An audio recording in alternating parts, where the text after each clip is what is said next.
వైఎస్ఆర్ కాంగ్రెస్ పార్టీకి కార్యకర్తల బలం మొదటి నుంచి కూడా జగన్మోహన్ రెడ్డి గారు ఆ రోజున కాంగ్రెస్ పార్టీ నుంచి బయటకు వచ్చినటువంటి పరిస్థితుల్లో కూడా నాయకులను నమ్ముకోవాలా, లేకపోతే పెద్ద పెద్ద బడా కాంట్రాక్టులు నమ్ముకోవాలా. ఈ రాష్ట్రంలో ఉన్నటువంటి రాజశేఖర రెడ్డి గారిని అభిమానించే ప్రతి గుండె కూడా జగన్మోహన్ రెడ్డి గారి నాయకత్వం ఈ రాష్ట్రానికి కావాలని వైఎస్ఆర్ కాంగ్రెస్ పార్టీ జెండా బుధాను పెట్టుకుని ఏ స్వార్థం లేకుండా కార్యకర్తలందరూ కూడా వైఎస్ఆర్ కాంగ్రెస్ పార్టీలో పనిచేశారు. ఆ పనిచేసినటువంటి తీరు వల్లనే 2014లో కొంత తేడాతో వెనుకబడి ఉన్నప్పటికీ 2019లో 151 స్థానాల్లోనూ 51% ఓట్ల షేర్తోనూ ఈ రాష్ట్రంలో వైఎస్ఆర్ కాంగ్రెస్ పార్టీ అధికారంలో రావటం. ఈరోజు మరలా తిరిగి ఈ రాష్ట్రంలో 175 స్థానాలకి 175 వైఎస్ఆర్ కాంగ్రెస్ పార్టీని గెలిపించడానికి మరోమారు జగన్మోహన్ రెడ్డి గారిని ముఖ్యమంత్రి చేసుకోవడం కోసం ఇవాళ వైఎస్ఆర్ కాంగ్రెస్ పార్టీలందరూ కూడా ఇవాళ సిద్ధంగా ఉన్నారు. విశాఖ జిల్లా సంగివలసలో వైఎస్ఆర్సీపీ సిద్ధం. భారీ బహిరంగ సభ గురించి మరింత సమాచారం మా ప్రతినిధి యుగంధర్ అందిస్తారు. వైఎస్ఆర్ కాంగ్రెస్ పార్టీ తలపెట్టిన సిద్ధం భారీ బహిరంగ సభకు ముఖ్యమంత్రి వైఎస్ జగన్మోహన్ రెడ్డి హాజరు కానుండడంతో 3 జిల్లాలకు సంబంధించిన నేతలు పెద్ద ఎత్తున ఈ కార్యక్రమాన్ని హాజరవుతున్నారు. బైక్ ర్యాలీలు, కార్ ర్యాలీలు, బస్సుల్లోని తరలి వస్తున్నటువంటి నేపథ్యం మనం చూస్తున్నాం. చెప్పండి, మీరు ఎక్కడి నుంచి వచ్చారు? ఈ రోజు కార్యక్రమంలో ఎలా పార్టిసిపేట్? మేము మధురవాడ నుంచి వచ్చాము, భీమిలి నియోజకవర్గం. మా ఎమ్మెల్యే గారు మొత్తం సీటు శ్రీనివాసరావు గారు.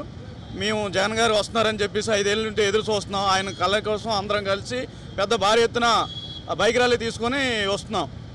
ఏంటండి అసలు మీకు క్షేత్రస్థాయిలో స్పందన ఎలా ఉంది? ఈ రోజున ముఖ్యమంత్రి గారు కలిసిన తర్వాత మీ తాలూకా స్పందన ఎలా ఉండబోతుంది? మాకు టోటల్గా జగన్ అన్న అంటే ప్రాణం. అలాగే 5 సంవత్సరాల నవరత్నాలు కానీ మంచి పథకాలు కానీ మాకు అన్ని అంతకంటే మేలుగా జయప్రదించారు. కనుక ఆయన వస్తున్నారంటే భారీ ఎత్తుగా మీ అందరం వేలాది మంది బైక్ ర్యాలీ తీసుకొని మేము వేదికకి చేరుకుంటున్నాం.